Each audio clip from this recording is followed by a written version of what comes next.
So he used the blood to look at the immune system. And sure enough, if the 4 horsemen get used, then the immune system doesn't function as well. In real time, even in a half-hour conversation, it degrades its functioning. So the natural killer cells are not as effective as being cytotoxic. That's one of the ways that our immune system polices against tumors. And T cells don't proliferate as well against an antigen. So all of these things go wrong with the immune system, and they're able to document that. So we know the mechanism by which people get sick when there's a lot of horsemen around.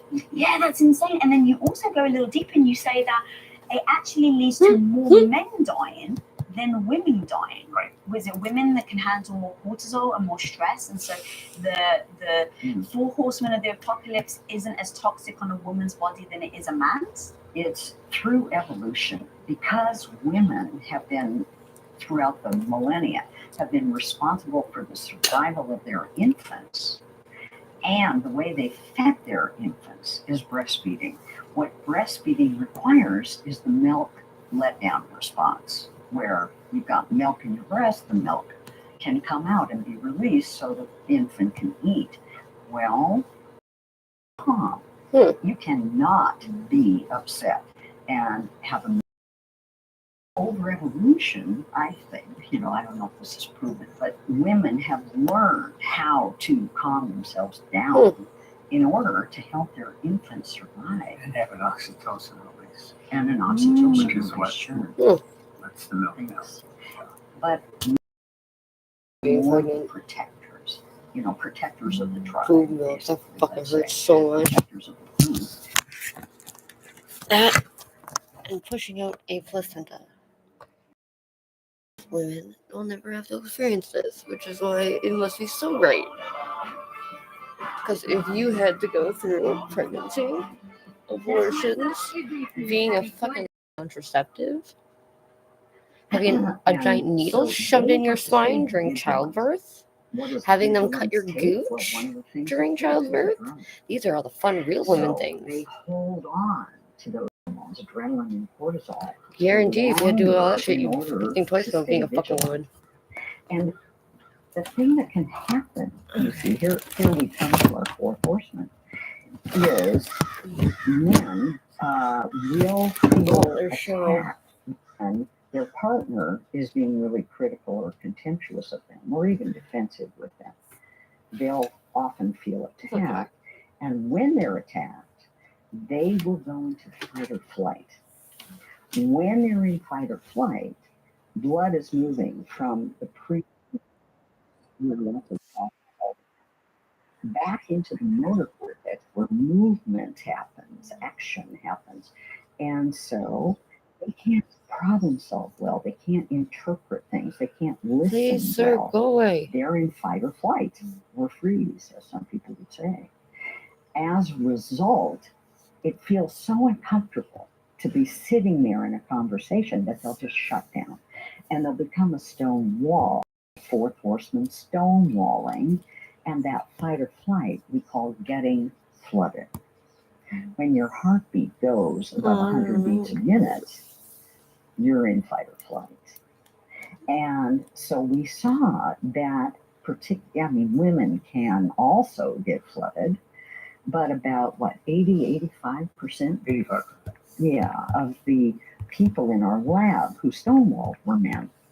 So they would stay vigilant, go inside themselves to self-soothe because it feels awful to be sitting there in fight or flight. The lesbian stonewall, so it's not entirely biology. It's not exactly. Right. That's right. It's a self-soothing thing. Thank you for breaking that down. I love freaking figuring out where things come from, and the idea that the behaviors that you guys are talking about can really impact and have a knock-on effect that you can predict down the line is so powerful. Then to think about how that impacts our health, then to think about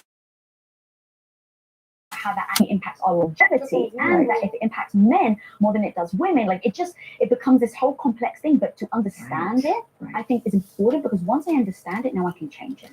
Well, another thing that's different between men and women is if you do the simple startle experiment in a laboratory, like the gun goes off behind somebody, women feel fear in that situation. Men want to get even when they're startled. So they're really thinking about retaliating. So aggression is much more likely for men than it is for women. So that different emotional reaction, which really comes, as Julie suggested, from being the protectors of the tribe, leads men to also have this liability of becoming more aggressive, more easily flooded. And that's a problem in relationships. So why do men then stonewall more than women? Because they get flooded more easily than women. That's one thing. And when they get flooded, they want to go inside, become a stone wall in order to self-soothe. That's number one. Number two, in terms of bringing up problems in a relationship, women tend to be, well, first of all, they bring up more of the problems in a relationship because they feel in some way like they're the guardian of the relationship. And secondly, they're often more critical when they bring up the problem. And the criticism that women may deliver towards a man when they have a problem they want to bring up will help the man, unfortunately, feel attacked. Then it does. Well, Lisa, let me say something else, which is that when Robert Levinson and I were doing this research, almost 50 years ago, we found there was another group of people, couples, who divorced later, an average of 16 years after the wedding, as opposed to couples who had the four horsemen divorced around 6.2 years after the wedding. But these people who divorced later, wasn't that they had a lot of conflict, it was that they didn't have a lot of positive things going on between them. They had lost interest in one another. So that's another real disastrous kind of interaction where people stop being interested in their partner, stop being curious about, who is this person I love? What's she thinking? Okay. Everything to make you feel good about yourself. Always remembering that you wear the clothes and touch yourself where you. Heal your Ouch, hustle. Chad. Never let up on your hustle. Make you Oh, feel love good. me. Dedication. Why is mommy getting no love? Because all you care about is duck trees. You want to be owned. May own. If you got opportunity, you got business. Right now, it's breakfast. For What's on our mind and heart? And they stop really caring. And I heard you guys say that it's like a 5-to-1 ratio. That if you don't mind explaining the ratio and how that is a big determining factor into couples separating. So, what we saw when couples were discussing a conflict, here's what we did. We added the seconds in which the either partner said something or gestured something that was positive. For example, it was as simple as, that's interesting. Really? All of those were positive. Asking a question, being humorous, making a joke, smiling, all nodding your head, all of that, those were all positive responses. We then also calculated the number of seconds that negative things were done. Negative things meaning, the eye roll, it's ridiculous, scoffing, being defensive, any of the four horsemen, looking like they were stonewalling, etc., putting down their partner. And what we saw is that the successful couples, as we followed them and really saw what they did in that 15 minutes, had at least a ratio, the couples who were successful, of 5 positive things for every 1 negative thing. Isn't that amazing? So 5 times the amount of positivity as negativity. The couples who were not successful, who were like declining, had 0.8 positive things to 1. So almost a 1-to-1. There was still some positivity, but not nearly enough to overcome the power of the negative things that were being done or said. If you're not feeling strong and healthy on the inside, it's nearly impossible to show up and crush your goals and dreams. Take it from me, I ignored my health for so long and had such a negative impact on my life, my confidence, and my self-esteem. And that's why I want to tell you about Joy Women's Wellness. Joy Women's Wellness helps women like you and me take control of our well-being so we can feel like us again. Joy Women's Wellness will do a simple blood draw and then give you a super in-depth functional health report. And together with your clinician, you can come up with a game plan for how to balance your hormones, get your energy back, and start sleeping through the night. So prioritize your health and just feel better from the inside out. Click the link below and run over to Joy to get your levels checked right now. And guys, if you use my coupon code, they're going to give you 10% discount so you can go and get started. Let's choose Joy in your book. And immediately this morning, my husband said something critical about me being messy or something. I can't remember what it was. And I turned to him and I was like, that's one critical thing. You now owe me 5 nice things. So 5 positive things. But that's what I love. Like, I'm so honest about the facts and stuff that you guys write about. And I think it brings things to light. So let's make sure that we do 5 to 1. Well, and that's just during conflict. So in our apartment lab where people are just hanging out, that ratio for the successful couples is 20 to 1. Wow. Yeah. Right. Wow. Yeah. It didn't even dawn on me that was specific to conflict versus non-conflict. Yeah, and you know, when you're just hanging out, there are these amazing moments that our camera operators notice very quickly when one person's trying to get their partner's interest or attention or have a conversation or tell a joke. The camera goes toward the other partner and sees the response. That moment is a critical moment in determining the future of that relationship, even when there's no conflict. So that the people who respond, you know, it's been called the bird test. Like somebody looks out the window and says, oh, look at that bird. What a beautiful bird. And the camera turns toward the partner. The partner just keeps ignoring that. That we call turning away, right? If they get irritable and say, would you stop interrupting me? I'm trying to read. That's turning against. Or if they just look out the window and go, yeah, that's turning towards.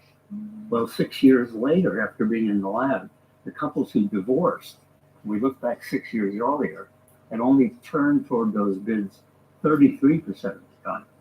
The people who are still married, we look back 6 years earlier, they turned toward bids 86% of the time. So my student Jenny Driver discovered that. Yeah. That's so incredible. Does that almost go Powerful.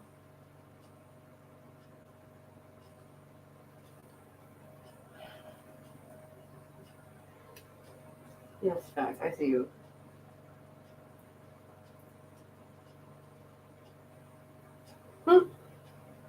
go back to kind of the idea of feeling seen? Sure. Yeah, absolutely. Feeling seen, yourself feeling in the face. important, feeling valued, right? Feeling known also, but also just feeling loved. Just feeling loved. In other words, I know that John loves me, even if he's, reading the New York Times in the morning and he's like, oh my God, and it's the Science Times and he's really into it. But I say to him, honey, I gotta talk to you about our calendar. He looks up and says, okay, what's up? That is turning towards.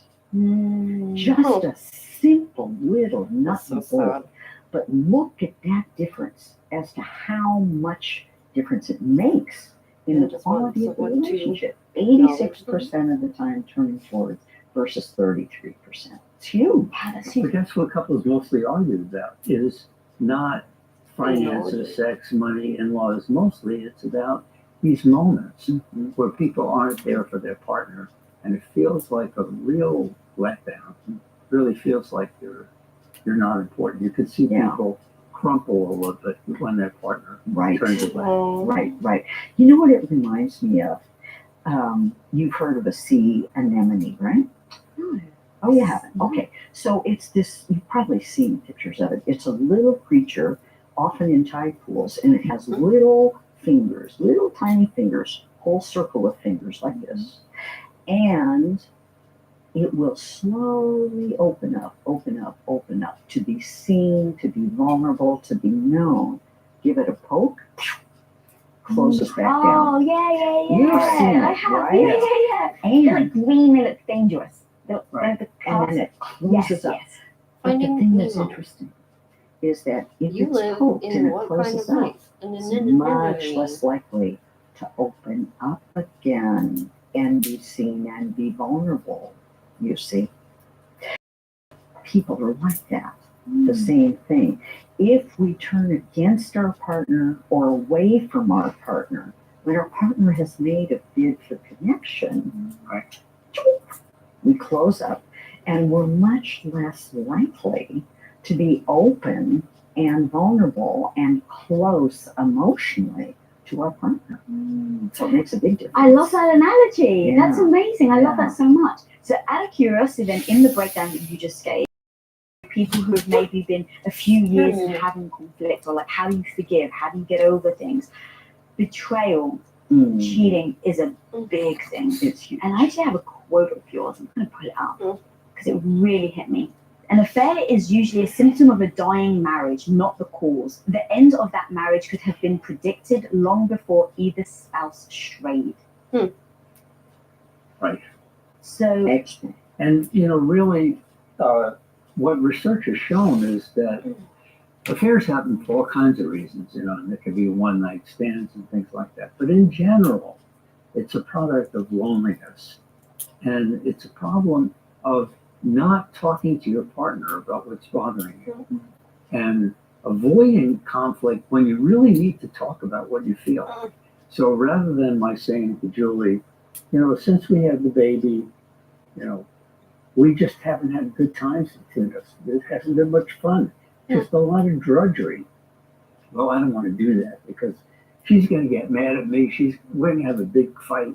So I don't bring it up, and I sit with it until, I really feel that the marriage just isn't what it used to be. So I complain to somebody else about her rather than complaining to her about her, right? I'm avoiding conflict when I really need to talk about something. And that winds up leaving me alone and lonely. So I seek out the comfort I'm not getting in the relationship somewhere else, And there I give myself permission to cross boundaries because I think, if I bring it up with her, it's going to be a horrible fight. And who needs that?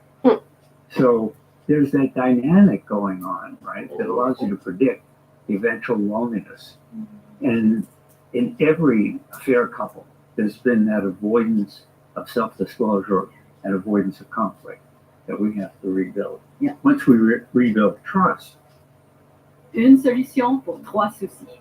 Je recommande le Sensodyne Sensibilité, gencive et émail. Which has really gotten shattered by the affair. And we have a specific model that we're now doing a big research study on, actually the first, what we call controlled study, where you have couples getting treatment for an affair, couples not getting treatment for an affair for at least a while. Yeah. And compare those two as to how the relationship proceeds or progresses or doesn't. So what we call it is the AAA model. Those A's stand for attone, attune, attach.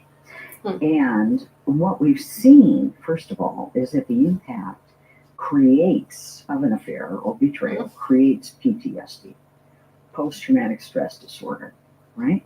Where the person who's been betrayed can't think straight, gets depressed, can't sleep well, is hyper vigilant, looking for some signs in the partner that they're still cheating.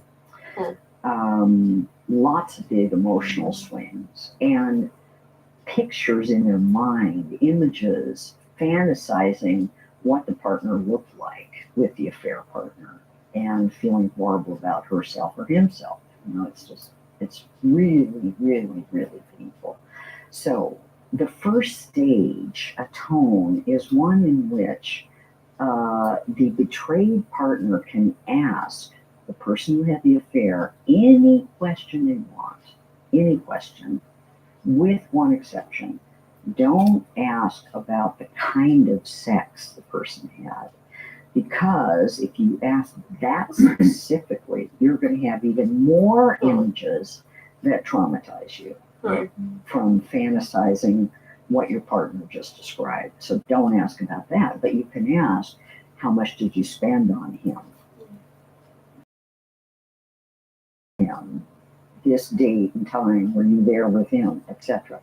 So first, that then betrayed partner is asking all these questions. They're being answered transparently. The person who's been betrayed expresses their feelings about the affair, but without criticism and contempt. How do you And do that? that's with the therapist. You can't really recover from an affair without a therapist. So the therapist is giving them different words to use instead of saying horrible, terrible, rotten, no good jerk. Is saying, I felt devastated. My whole world fell apart. I felt my head was spinning. I felt like I was in outer space with no lifeline, etc. Describing those feelings, and the betrayer needs to listen to that and then express their apology and their remorse in the deepest way possible. They're not going defensive. They're not saying, well, if you'd been a better wife, this wouldn't happen. No, that at all. They're just saying, oh my God, I'm so sorry. I'm so sorry. And they have to say that a million times. So that's the atonement phase. In the attunement phase, the next phase, marriage number one has burned to the ground. You've got to rebuild marriage number two. But it's marriage number two with the same partner. So we teach all the ways of friendship, of rebuilding trust, Hey. of managing conflict. And how Okay. Drink some water. Like John just described. So they're working on creating a sound relationship house, a good, solid structure with trust and commitment eventually, as they learn all the and the last one is attachment.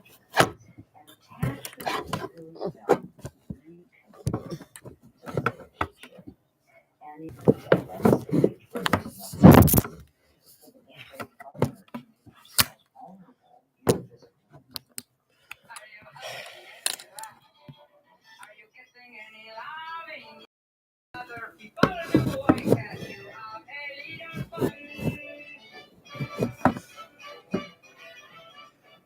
Mm. See again. So attachment is that last final commitment again. Oh my God, that was again just so well broken down. If you do those stages and you do that work, do you end up like have you seen moments where people still can't forgive and they over time just make each other's life I can completely understand. My husband cheated on me. I already told him I'm out the door. I won't even give you a second to explain. I find out at 10:01 that you've cheated, 10:02 my bags are packed, I'm out the door. So I've just told him that ahead of time. That's my deal breaker. That's for me. I don't put shame on anyone else. Sure. But other people may try to make it work, but what ends up I've noticed happening with certain people that I know, they just hold it against them. So they say they forgive, they maybe do some work, not necessarily that amazing breakdown, but then over time, you see the resentment, you see the contempt, you see it in everything that they do, that they keep throwing it back in their face. In those moments of conflict, when you can maybe not use it as a weapon, they end up choosing to use it as a weapon. And now you regress, I assume, back into the shame and that kind of spiral again. And that's why in evaluating whether this treatment works, we not only use questionnaires, we actually videotape them again, dealing with conflict, to see if the force were still there in our life. you know, what was going on, even 18 months after the therapy ended. And there's a big difference between atonement and forgiveness. In atonement, it's not enough to just be remorseful. You have to really face what you did, when you betrayed your partner, right? And you have to really have some understanding of what that was, and you have to decide to be different. You have to really make a pledge to become a very different kind of person. And so atonement is very different from just saying, I forgive you. Oh my God. And I'm a good Christian, or I'm a good Muslim, or or whatever. It really requires a lot of introspection, understanding on the part of the person who's been betrayed, way before we get to what was going with the relationship that might have led to the loneliness in the first place. So atonement is really different than forgiveness. So instead of forgive and forget, it should be a Right. It really should. Yeah, I think that's really well said, Lisa, because we're all human beings. Human beings are flawed. None of us is perfect. None of us. We all have challenges within us, right? And many of those challenges can lead us to make huge mistakes. We're all human, right? And that's the acceptance. Can you accept the other person as a human being made, a really painful mistake? But one of the things that we've seen that unfortunately leads to so much failure in recovery from affairs is that many therapists who go to with whoever Oh dear. don't know how to deal with it. They don't know how. They don't know it relates to PTSD. They don't know that you've got to do this atonement. You've got to talk about your fear. You've got to bring the emotions out of the other person before you ever work on marriage. A lot of times a mistake is made to, okay, let's talk about what was wrong with marriage that made this happen. Well, guess what? It's blaming the victim. It's blaming the victim. It's blaming the person who was betrayed, as well as the person who decided to have the affair. How fair is that? It's not. That's why you've got to deal with that atonement first. Oh my God. Deeply. And a lot of therapists or coaches are scared to because their emotions are so intense. And in fact, our colleagues, actually did research on what Oh, happens penguin. with 5,000 people who've had affairs. What proportion of them go to therapy at all? And it turns out that only about half of them do. And only 30% of the time when they go to therapy, did the therapist ever talk about this? 70% of the time when they go to therapy, the therapist never even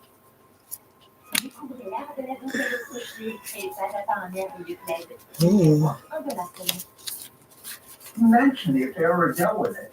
Only 30%. And that 30% didn't know how to approach it. They brought it up, but they didn't have any tools. This AAA model for treating affairs. So they didn't know what to do. They were kind of lost. They were at sea. The therapist was lost. Right? Do you know the percent of people that didn't go to therapy? How many people lasted and how many people didn't? Most of those people broke up. Yeah. It's sad. It's Most of those people sad broke up. because they felt hopeless. They felt hopeless. They thought there was no recovery. There was no way to get over this. The deception is probably the worst thing about the affair, I think.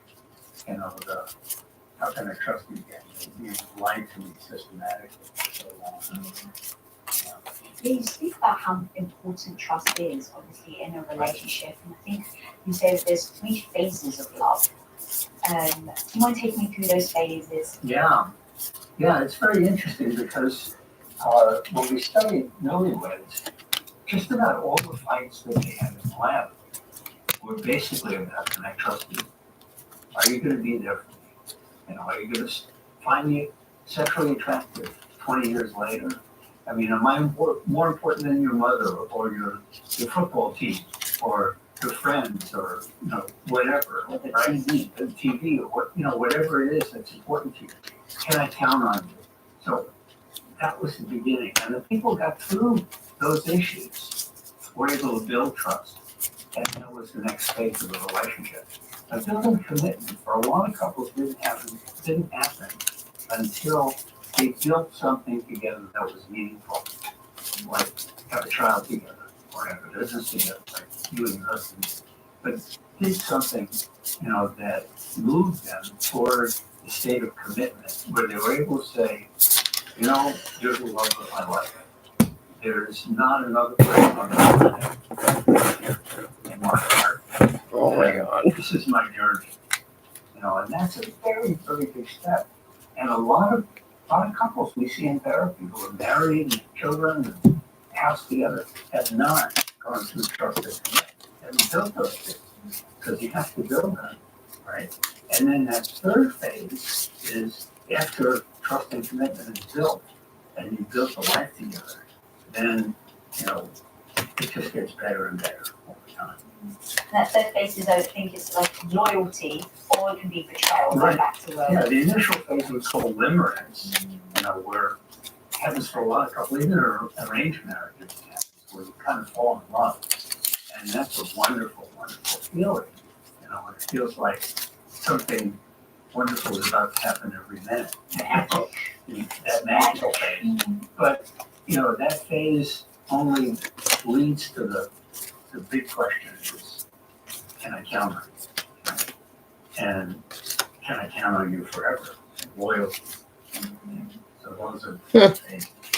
Limerence, trust, and then WWE cards. And you mentioned kids. I'd love to talk about, I think there's a stat in your book where you say that people that have kids, within 3 years of having a child, 70% of couples That's are fucking less hilarious. happy and more hostile. it's a big shock, having a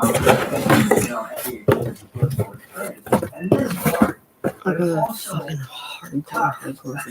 you don't sleep, a lot of times, you're sleep deprived and, and you haven't counted on your life changing so much and all the philosophical changes that come from becoming, not just a child, but a parent.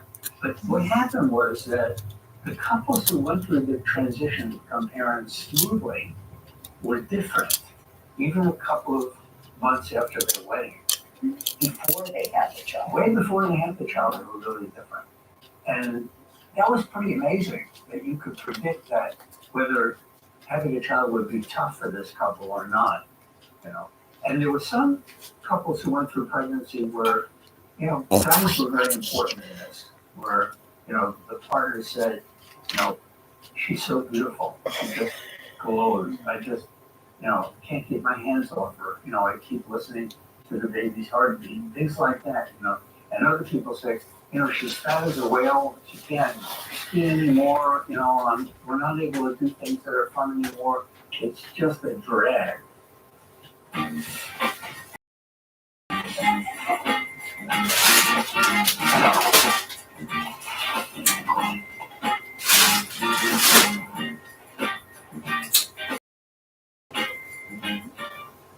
Right? And those people were different, years before. And so Julia and I looked at the ones who really went through this transition really successfully and the ones who didn't. We built this workshop. And in 10 hours of the workshop, 77% of couples didn't have that drop in relationship. It's almost 80% of couples went through in 10 hours preventing all of that, and really enjoying the baby better. And not only were the parents different, when they had the baby, but the baby was different. Workshop. But, that's right. So, that baby cried less, laughed more, was better able to self-soothe because the parents were different out of that baby. They went through a workshop, so baby makes 3 workshops. I hear Okay. a lot of people say, I'm just going to be honest. I've heard some women, especially when I was younger, say, if we have a kid, then we'll get closer together, then he'll love me more. Right. And I just haven't seen it in play out. So I'm always wondering, why do people think that? And then why does it end up not being true? Right. Is it because they're myth? yeah. It's myth, right? So our culture, our society is full of myths about relationships, a million myths. And another one is if you have a baby, that's going to bring you closer. If you have baby number 5, that's going to make you even closer. It's like, what? I don't think so. Because think about this. You're losing incredible amounts of sleep. Typically both people are. And if you have not just missed sleep, but disrupted sleep, as you would with baby crying a few times a night and waking up, you have almost every sign of depression after 30 days. 30 days, right? That's a well-known research fact. Women need to give up their own goals, their own personal goals. No, Didn't but expect. typically, Yeah. yeah. Right. Quite often, Mhm. the changes are not what you expected at all. It's very different. Okay, so those are the moments that almost in real time, you can almost feel that impact. Yes. What about the things that over time start to slip through? So in the book, you have a story about a couple buying a puppy. And the famous final words are, "He'll come around." Right, right. So in that story, it was so interesting. The theme of the story before we go into it is you gotta go deeper in a conflict. You've gotta go deeper. So let me explain. The couple was married, they didn't have any children, and the husband traveled all the time. So the woman really wanted to get a puppy to keep her company because she was lonely. And also maybe as a little protector, kind of first warning if somebody she didn't know came to the door. Okay, so the husband said, absolutely not. I don't want a puppy. Forget it. No puppy. Then he went away on another trip. She thought to herself, he'll come around. She went out and she got a puppy. Uh-oh. And he came home. There was the puppy. He was really angry. He was upset. What ended up happening is that the puppy, of course, where is it? It's a little puppy. It's not housebroken. Where does he had poop under his desk? He's saying, I don't want to take care of it. You got this puppy. You take care of it. She says, no, it's in your office under your desk. You take care of it. Nobody takes care of it. So when they divorced and sold the house, they finally got cleaned up. All right, now, here's the point about going deeper. We have an exercise and a way really to go deeper in the book that is goals. Here's what one person does with their partner. They ask their partner questions that are designed to go much deeper and understand what is going on beneath that person's position on the issue. So for the wife, if you think about, okay, what's her value system? What are her beliefs? Well, she has a belief about a family. That family includes children. Okay. Gâtez-vous avec le nouveau latte brownie au fudge de Tim. Des grains d'espresso fraîchement moulus, du lait moussé à la vapeur ou glacé et des copeaux de chocolat marbré pour prendre ça relax et savourer le moment. Offert chaud ou glacé, seulement chez Tim. Okay. What's her background? Well, she had a dog in childhood. She loved that dog. That dog was her companion. That dog grew up with her as a child, and it was wonderful. Okay. Why is it so important to her feelings? When we get to what is your ideal dream here, there's where the gold was. Ideal dream for her was, I really want to have children. And I saw bringing the puppy into the house and taking responsibility for caring for it and cherishing it as a practice run for having children. So there was her underlying dream. what was his, and he also got through the questions for him.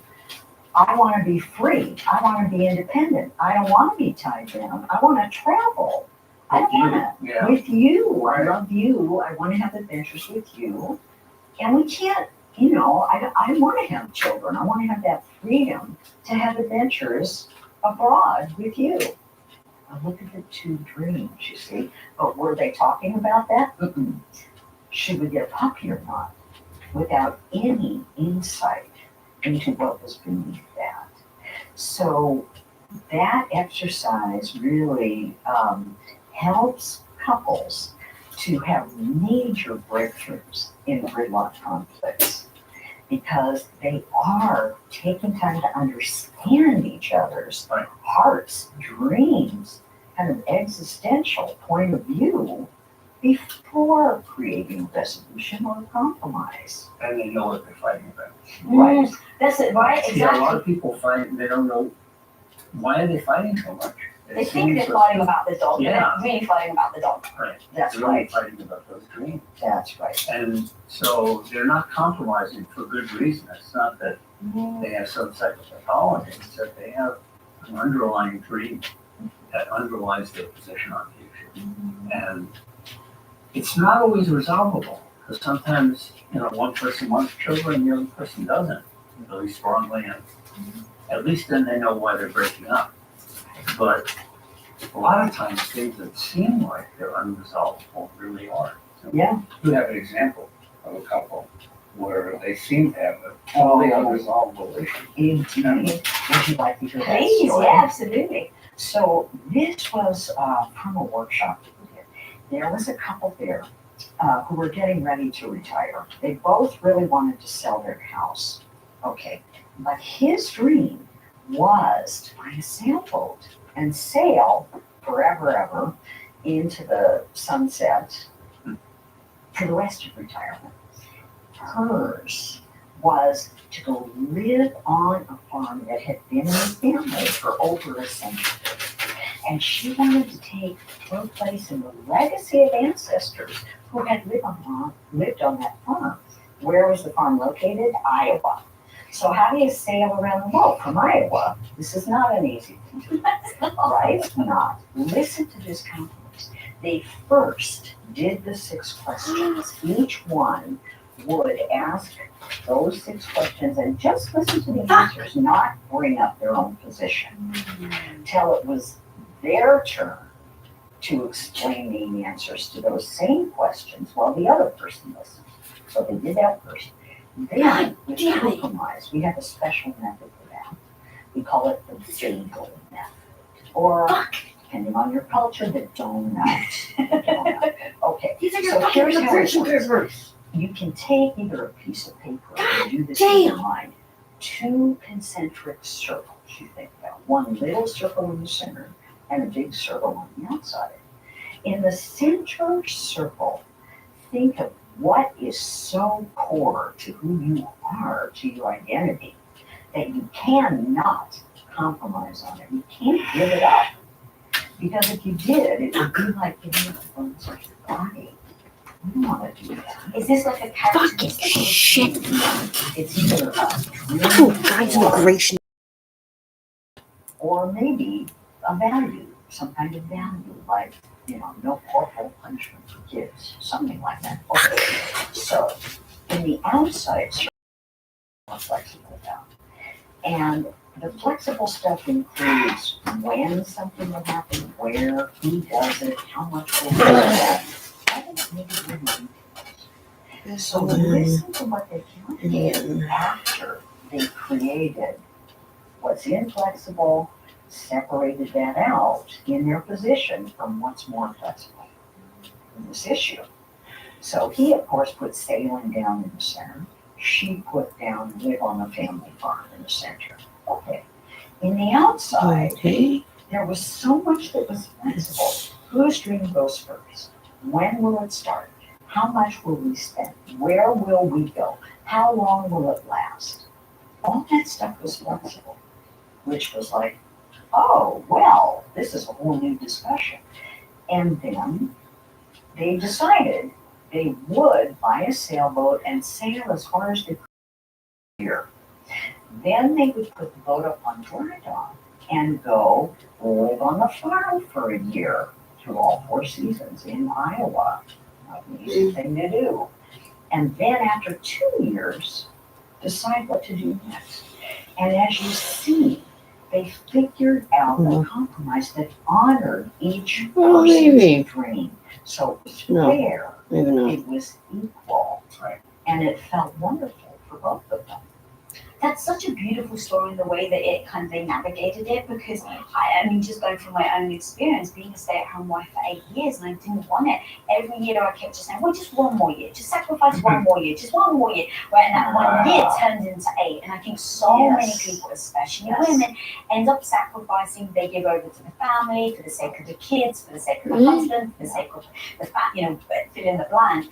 And then we blink and you realize, hang on, where did my life go? But what I love about this is you're being very concrete. You're both saying, doesn't mean that one is more important. We're going to treat these equally. But neither one of us has a right to dictate the path. It needs to come together and we come up with a plan together. So amazing. I love it. And RGN? are not symmetrical these days. So a man accepting influence from a woman is so powerful today. A man who knows his wife's dreams and honors them, that is so much more influential and powerful at making love last than a woman giving in to her husband's visions and dreams. Because nowadays, a man who doesn't know his wife's dreams is really kind of lost. He's not connected to her. Accepting influence is a really interesting thing, because if you don't accept influence, you wind up not being influential yourself. And that seems counterintuitive. It seems like if you're strong, you're immovable, you don't accept influence. On the contrary, the only way to be powerful in a relationship is to accept influence. But given what's happening in today's world, where in many places of the world, women are being empowered and really recognizing that they can lead interesting, important lives that have meaning to them, it's so much more important in those places for a man to accept influence of a woman than the other way around. That's kind of what we're living through. Right. One other point of that. If you think about a man who doesn't accept influence as being a great big boulder in the middle of a path that the woman is trying to walk down, and he's blocking that path, what is she going to do? She's going to go around the boulder and keep going. So not accepting influence just becomes a blockade for the woman that she can navigate around, which is a very sad thing, because it leaves the man behind, the woman ahead down the path, and they don't get to share all the ways that she's being enriched by continuing down. I never thought about it like that, but that's so true. It's almost like you've got 2 options. If you're a bulldozer as a woman, you've got 2 options. You actually stop and go forward, which is obviously not good for you and your life and your dreams and what you want in life. You go around it, and now you're not aligned as a couple. Right? Exactly. Well said. Exactly. So your husband supported your dreams? Yes. It was one of these that we had to navigate though, because I was a stay-at-home wife and I said I wanted 4 children. And then I realized I don't ever want to take. Nous sommes Café William. Nous aspirons à créer le café le plus durable avec le transport par voie d'essence initiale. Oh, your first name is Do the Ned. traditional work. I don't want to clean his clothes. I don't want to cook for him. And actually, I don't want children. I want to build a business. Really hard to navigate. And so the first thing I did is give him grace that it's going to be a change and that it's not going to happen overnight, and that we're doing the journey, we're doing the change together. It's not me going through the change and he has to accept it. I actually asked him to help me on the journey. And so giving him that, like you've obviously broke it down earlier, I was like, I'm going through something hard. I'm, navigating this. And then the other part was what do you need from me, babe, as I go through this transition? You Right. know, and so you're going to need time to grieve the wife I was, and I will help you work through that grief. So what if I wean you off me taking care of you? So I said, this week I'll cook and clean for you 7 days a week. Next week I'll do it 6. The week after I'll do it 5. And what we'll do is I'll slowly but surely do it. And then on Saturdays and Sundays, I'm still going to take care of you because I feel good about doing that. And so he said, yeah, that sounds like a great plan. And of course, we had hiccups along the way, Beautiful. but it was a navigation of, he wasn't the bulldozer in the road. He almost was the carriage that was like, actually, let me help you, let me help carry you along this path. And look at how sensitive you were, Lisa.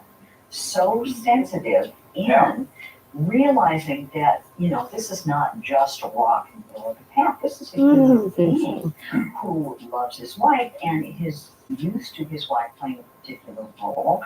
And yes, his wife is going to be changing. She's going to be a different human being. And I got to get used to that and begin to pick up some things she's been doing. And oh, kind of a bummer, you gave him time to deal with that, which was very caring and compassionate of you. So it's no wonder that he was willing to accept it because of the way you approached it. Thank you. I mean, I give this so much credit to you guys because I think because No, I think you don't think so. Well, the reason why is because, as I said, like me and my husband have been, you know, in your world for a long time, and we've read your research and we've seen your stuff and we've heard the 4 horsemen and the apocalypse. So very early on in our relationship, we were using the principles that we're talking about today in order to be able to overcome these hurdles. Because a lot of people say, oh my God, you guys are so lucky. And like, it has nothing to do with luck. It has to do with addressing the hard things, going through the principles that we're teaching today, and figuring out as we evolve, like how do we evolve together instead of evolving apart. Right. And neither of us are trying to hold each other back, but it is difficult. And so that's why I love how you're breaking it down, all these like little tactical tips that really do compound itself, I think, to where people end up feeling either completely lost to what you were saying about the gridlocking of conflict where no one can move forward and now people just feel helpless, to how do you get past that? What is actually holding you back? Well, there's another thing that we discovered, and Susan Johnson did also, that sometimes there are things that have happened in the couple's past that some regrettable incident or some time when they really weren't, one person wasn't there for the other, that created what Sue Johnson calls an attachment injury. We call an emotional injury. And there needed to be a way to reconcile that emotional injury in the past. So we developed this aftermath of a regrettable incident form to be able to really heal those past emotional injuries. And people used to think, well, you know, the past is gone. You know, you can't do anything about the past. But you can, because it still lives in your body when it's there, when it's that injury. It's still alive. You don't forget it. That's what I was going to ask you actually when it comes to like how far back can you go in the injury to heal it? And I think you guys were talking about how there was a couple maybe like 16 years of marriage or something, and you sat with them and they ended up bringing up a conflict that happened at that honeymoon. That's right. Right. This couple was very, very, very conservative in their religious belief system. Okay. And it was a heterosexual couple, and their beliefs were that the woman, 1, should be virgin, 2, shouldn't even make out, 3, could only be kissed on the cheek by the prospective husband to be. Oh my God. So this was before. The gentleman had been married 3 times. This was his third marriage. Now, one of the problems is issue to okay. So he's been looking for one since I've had $1 million. there was a neighbor.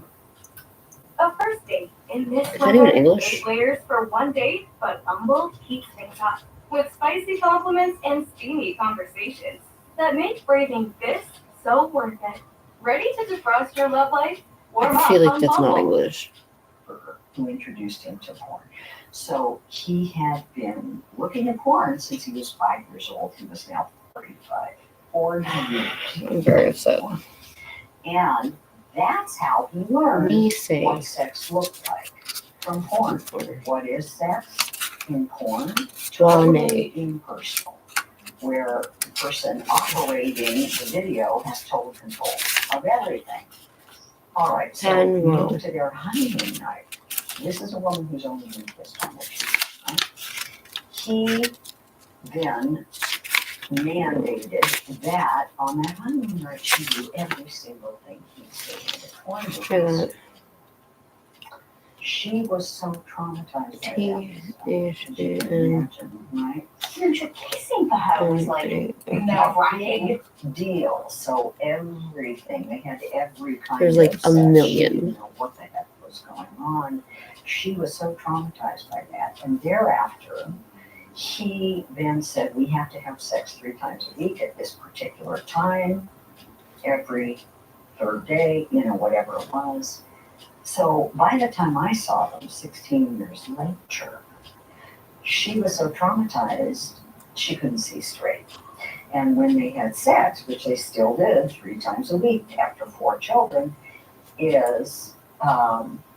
go up there to the ceiling, look down, not be present in her body, right? As you often hear from abuse victims.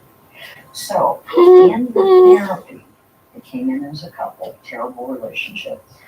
What they needed to do was Who prepare is that forcing animal first stuff? honeymoon night of what that was like for her. And he had no idea. He had no idea that to her, it was rape. It was total rape every which way. And thereafter, it was too. So they actually healed from it. They processed it using our method of these 5 steps, then took a moratorium on sex. So she could figure out what the heck does my body want. Who are fucking kidding me I haven't really been inside my body having sex for the last 15, 16 years. So we took a moratorium. She read a fabulous book by Bonnie Barbach called For Myself, Female Sexuality, that teaches women that their bodies are beautiful no matter what, and helps them learn what they love sexually and what they maybe don't love. So she went through that I whole caught book. on And fire. she kept a journal also of her learning, of her experience that she shared. So by the end of it was about 8 or 9 months, she was finally ready to begin to be physically intimate with What the fuck? and she knew what she wanted. They started slowly because all that trauma could cause her to leave her, really leave her consciousness again. So they started slowly, but eventually had this beautiful sexual relationship. They completely rebuilt it, but they had to recover from that early trauma, and it started on day 1 of marriage. Wow, what were those 5 things if you don't mind just laying them out? You're like, I would like to ask. Can I say something before you launch into No, okay, go ahead. that? Sometimes it's not as huge as that. Like I know one couple I had where she was going for a biopsy, a breast biopsy, and she really acted like it was not a big deal, but actually it really was a big deal for her. She was really scared, and he went and played golf with a client, an important client, and he had no idea that she was terrified. But because he wasn't there during the biopsy, she felt like it was an attachment injury. She couldn't trust him to really care about her health. So it can be a smaller incident like that. And, processing it can really be helpful because, as they processed it, she actually said, oh, no, go ahead. It's not a big deal, but she really didn't mean that. She wanted him to really notice that she was terrified. And so they were able to use this method to process that regrettable incident. But it was a wedge really between them that made them. Vous voulez obtenir 20% de rabais sur chacune de vos commandes de couches ou 15% de rabais sur toute la nourriture pour animaux de compagnie? Essayez le programme Économatique. Livraison à réquisition saine et expédition gratuite. Vous pouvez suspendre, stopper ou annuler une commande en tout temps. Abonnez-vous à Économatique aujourd'hui. Unless we process it. Mhm. Let's talk about the 5 steps. Okay, so these are they're laid out in a booklet, actually. Number 1, there is a list of feelings. And all those feelings, we try to think of every feeling you might have during a regrettable incident. And they include things like hurt, angry, sad, afraid, worried, tense, frustrated, everything else.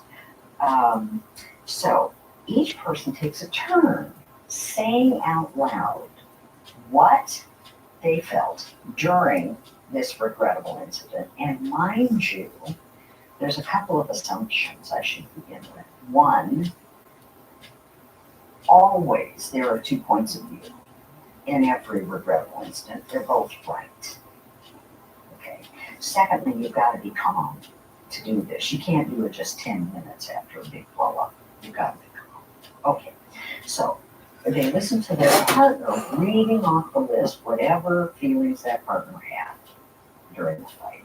2, they each narrate a point of view about what happened while the other person listens.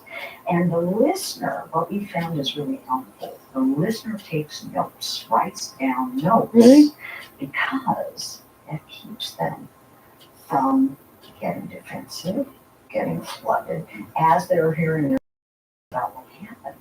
But the partner has to not blame, not criticize, not express contempt, not say, you did this mean thing to me.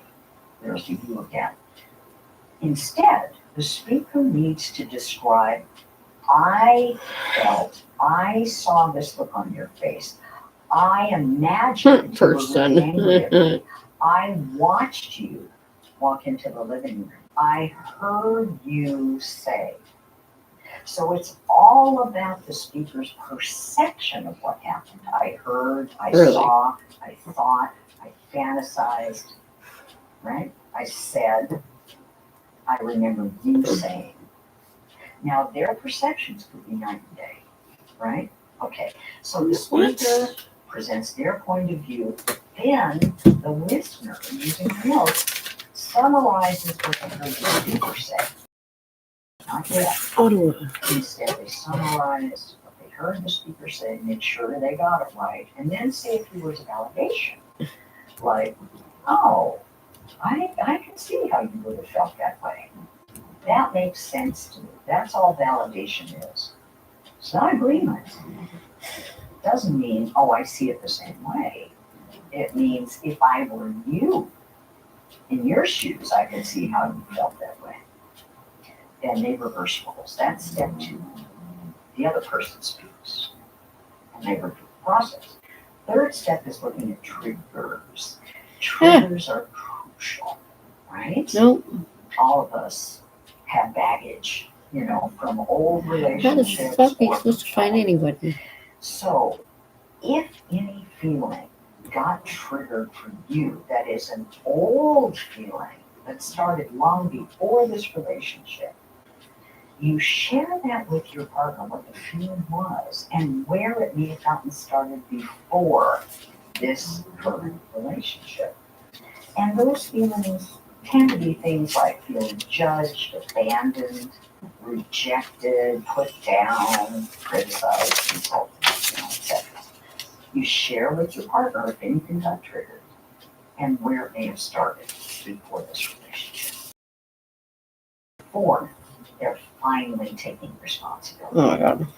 They say something about what their mental state was when this thing happened, and specifically what they regret saying or doing during this incident. And they now, important note, look at how late you're apologizing. You're not apologizing right after the incident. Oh, I'm sorry. You get that. No. Because when you do that, you don't know what you're apologizing for. You haven't heard the impact of the other person's actions. So what are you apologizing for? Is that what you say the apology, like sometimes if you apologize too quickly, it's one of the biggest mistakes you can make in a relationship? That it doesn't work. Completely fails. And then you blame the other person for not accepting the apology. Right? Yeah. So finally, you apologize at that point. Specifically, I'm sorry that I said these words. I could see where they were critical of you. I'm sorry that I walked out of the room instead of really listening to you, and so on. You apologize. And then the other person does the same thing. And then the last step, step 5, is what is one thing your partner can do differently, and one thing you yourself can do differently happening again. So it kind of comes complete circle. How can we avoid this from happening? How can we make it better? And the That's so person stupid. that says like extremely actionable, like if don't say this, act like this. That's right. Say this instead. Oh my Say that instead. Okay, that was like a master freaking class. That was amazing. People are gonna read that and over and over and over and over again because that was so beautifully laid out and articulated point by point on how to actually get to the result versus sweeping it under the rug, pretending it doesn't happen, saying it's not a problem, or you know, like all the other It's things. really helpful to have the That's right. have those feelings laid out so you can think of them. You know, make trouble. And the great thing, Lisa, is that John and I have done this so many times because we've had so many different incidents. We now have it memorized. We can do it without the booklet. That's right. But the booklet is great, right? Yeah. Just in case. Isn't it even a sign that if you don't have the conflict, it's actually a sign of an unhealthy relationship? Well, you know, it's interesting because what we discovered in the lab was that those conflict avoiding couples who really minimize conflict and agree to disagree, don't use persuasion and compromise. They can be fine. You know, there's nothing wrong with conflict avoidance. There's nothing wrong with volatile couples who are much different. They begin with persuasion. You know, and love to fight and argue and debate. You know, when the couples in between, the validated couples, they're all fine as long as they meet that 5-to-1 ratio. So conflict avoidance can be very, very functional for a relationship. And it used to be before we did the research that people thought there was only one way to do conflict, but you know, it's just not true. Right. So what other myths? Because you guys have been at this for a long time. You guys hear so much, I'm going to be honest, crap out there where you're like, I can't believe people actually believe in this. What are a couple of others that you're just like, this is very misleading and it's actually dangerous to couples? I can think read and mute show right now. Just do whatever else Do is you throw it in the listen to that garbage. negative voice in your head telling you that Keep you're his not fucking smart card enough, collection. you're not good enough, experienced enough, not fill in the blank. One of the most powerful things you can learn to do in life is to turn that negative voice into the bestie. And I want to teach you how to do that and so much more in my 4 steps to becoming confident workshop. And guys, the most important thing is you just have to do this workshop. So, look at it on the screen on the inside. Well, I don't know if it's dangerous, but one is that you have to be compatible with your partner. Compatible meaning having the same values, the same beliefs, the same interests, the same fun activities you prefer, the same home life preferences, etc. Absolutely not. And all of the dating sites are based on that compatibility, which is why actually they don't work any better than meeting somebody out in They're whatever. actually worse than random assignment. You're right. Yeah. When you're That's right. randomly assigned sites, you tend to like 22% of the people you meet. When you're matched, almost 0. What is that then? Yeah. What's going on there? Well, this guy wrote a book called Dataclism, which is about the OkCupid website. He was the numbers guy. And he said they had to do 50,000 matches to get a couple that really liked each other. 50,000 matches. Because they're looking for similarities. And we're not attracted to people who are like us. We're actually attracted to people who are very different from us. And then the mistake that people make is to try to convert their partner into them, rather than accepting the differences and really being enriched by the differences. There was a guy named Klaus Wedekind, and he did a famous study called the T-shirt study, in which he had a group of men, wear a T-shirt for 2 days, and then the T-shirts to a group of women. And he also looked at the kind of the blood work of the men and the women, and especially looking at the histocompatibility complex, which looks at parts of the blood that protect you from illness or disease. Okay, so he found that the women preferred T-shirts of men that had a very different histocompatibility complex than they did.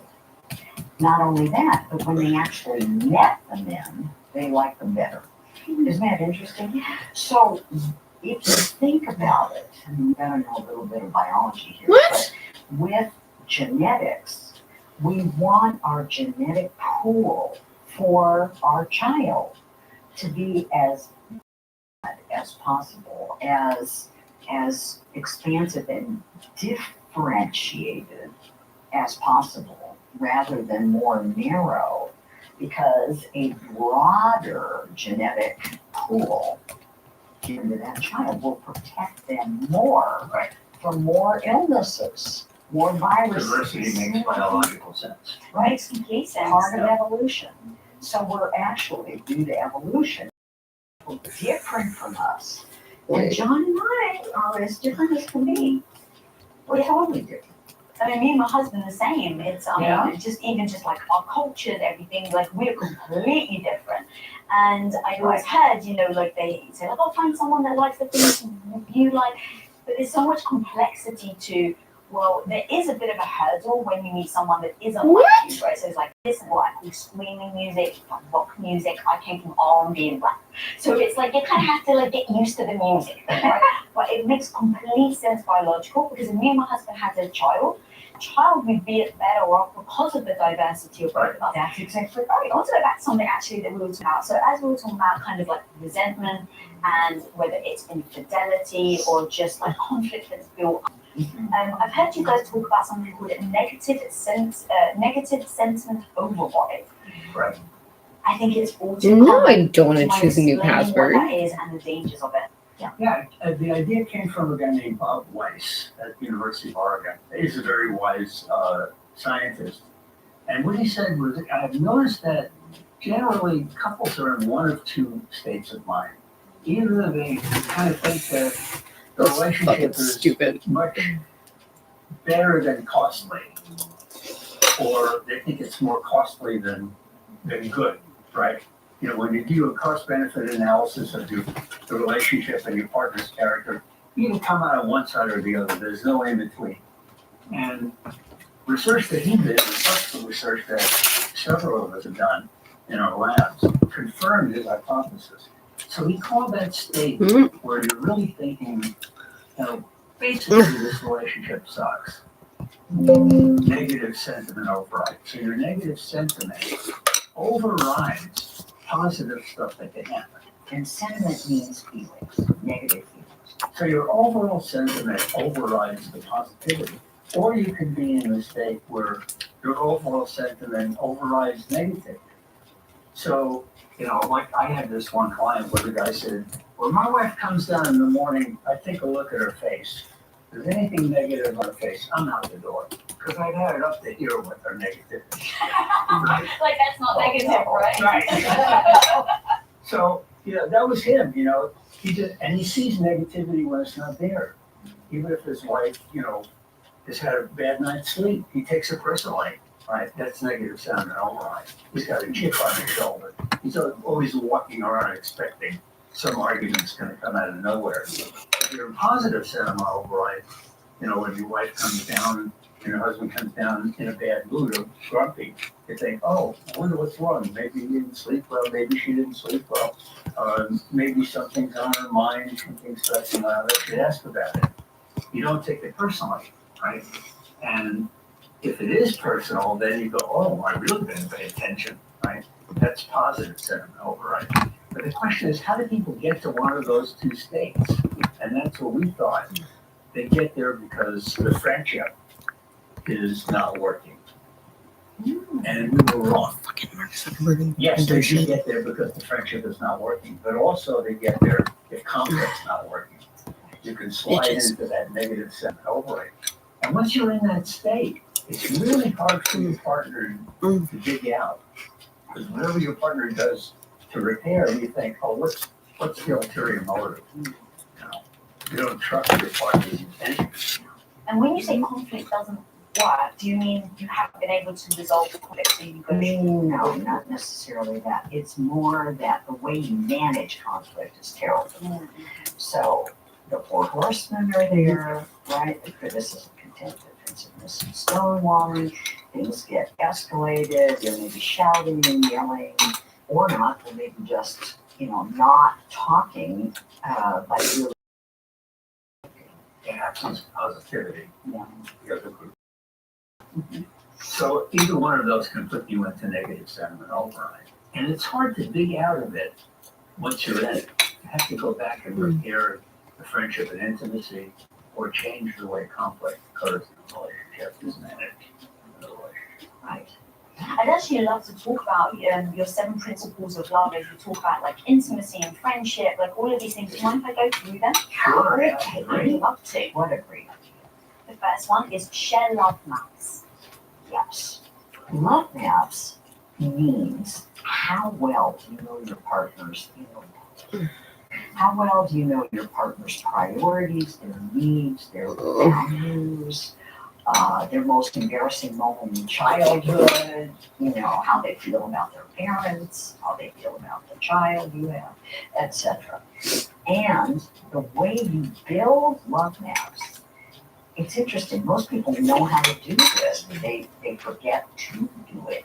You ask your partner open-ended questions, which means questions that have long answers. They're not yes, no, my favorite color is blue. They're not one-word answers. They're questions like, so what characteristics of your family would you like to be passed down to our child? Or are you thinking about changing our house, remodeling it in some way? And what ideas are you having about that? They're big, big questions. John and I go on an annual honeymoon every year. It's so fabulous. So when our daughter was 8 and she went to camp, we decided, we're free. We should go to camp. So we did. We went to this fabulous B&B up in British Columbia. And for the last, 23 years? Right. 24 years, we've been going to exactly the same B&B every year, staying in exactly the same room. And every year, we ask each other these big, open-ended questions. What did you hate about last year? What really sucked? What did you love about last year? And what do you want the next year to be like? And we talk about those for 2 weeks, and then we go home. So, that is And have a better year. And have a better year. And know each other better. Because you don't just ask really deeper questions once. People are evolving over time, right? We're all changing throughout the years of our lives. So you have to keep updating your love map. In other words, the map of your partner's internal landscape by asking those kinds of questions. That's building love maps. I love that. Okay, we'll go to the second one. Nurture your fondness and admiration. Yeah, so that's really about feeling respected and loved by your partner. And that being expressed. Right, it has to come out of your mouth. Right. Exactly. So, how well are you doing? How is your relationship doing? What do you admire about your partner? What are you proud of? What do you really think is cool about your partner? And are you expressing that? Communicating that respect. Yeah. Are you communicating affection? Is it getting through? Does your partner feel good about the way you're loving? And this is kind of what people think of the love languages. But there's more than 5. There's really hundreds that people have in the way they make bids for connection, which is our next level of friendship. Love maps, fondness and admiration, love and respect. And then the third level, which is turning toward those everyday bids and needs that your partner's expressing. And building turning forward, that bird test. Very small moments make a really big difference. They do. And also another really important part of turning forward is look for what your partner is doing right and say thank you. Say thank you. John makes the best coffee in the universe every single morning. He has for like 37 years. So I say thank you every single day until he's like dying of boredom. But I say it anyway because I mean I it. know she likes her coffee. Yeah. And was that I'm something grateful. you specifically had said to him, like it would be meaningful to me to make me coffee every morning? Or Did was I ask him? like what was the, did he just volunteer? He volunteered one day. But what I know from being a psychologist is that the more you reward a behavior, the more it's likely that behavior will repeat itself. Yippee-I-know. And so I say, thank you for making the coffee. Make it tomorrow. Because me and my husband, we did the whole love language thing, and I'm with him at least. It's like when he does things for me, I feel thought of. And so we sat down. He said, "Well, what is the thing that makes you feel thought of? Because I do things for you and you don't realize, because it's almost like you don't really do things for each other." And so I was like, "Oh, that's interesting. Okay, do you want me to actually tell you?" He goes, "Yes. Like, how can I make sure that you feel the way that I really want you to feel?" So I was like, "Well, when I wake up in the morning, if the kettle is boiled for me, then I just know that he's thought of the kettle. So when I get up, it's ready. He's thought of me because he gets up before me." And so he did that until I stopped drinking the hot water. But he did it every single morning, to the point where sometimes he's like, "But babe, I was up so early that it went cold again, so I just reboiled it for you." And that one simple act, I asked him, and he reciprocated. Yay. And so I was wondering how much of this between you guys are you vocalizing this specific thing, or you're navigating things as you go, and then which one do you particularly I advise? think it's one of the best questions you can ask your partner is, what can I do this week to make you feel loved? It may change from week to week, and so, they say, "I need alone time, this week," or it might be, "I need you to really be close to me this week, because I'm feeling stressed," but ask. Sure. That's right. And so number 4, So it's what John was just explaining just now. Positive sentiment override, which means giving your partner the benefit of the doubt, right? Versus negative sentiment override, reading into everything your partner does and says something negative that you feel impacting you as negative. Even if they say, "I love you," you take it as negative. You hear this criticism. What? You just love me? You don't really, really love me? And that's negative sentiment override. So positive sentiment override versus negative sentiment override. and how do you in the moment catch yourself that you're doing it? So in the moment, if your partner, let's say, is grouchy in the morning and says, I made this really dumb mistake one time. I killed a microwave by running the microwave when there was nothing in it, using it as a timer. What did I know? I'm a technical idiot. What can I say? So if he was in a grouchy mood and he said, "You're not supposed to run the microwave if there's nothing in it," and I feel he's telling me I'm really stupid, he thinks I'm dumb, I'm not worthy, and that really hurts me.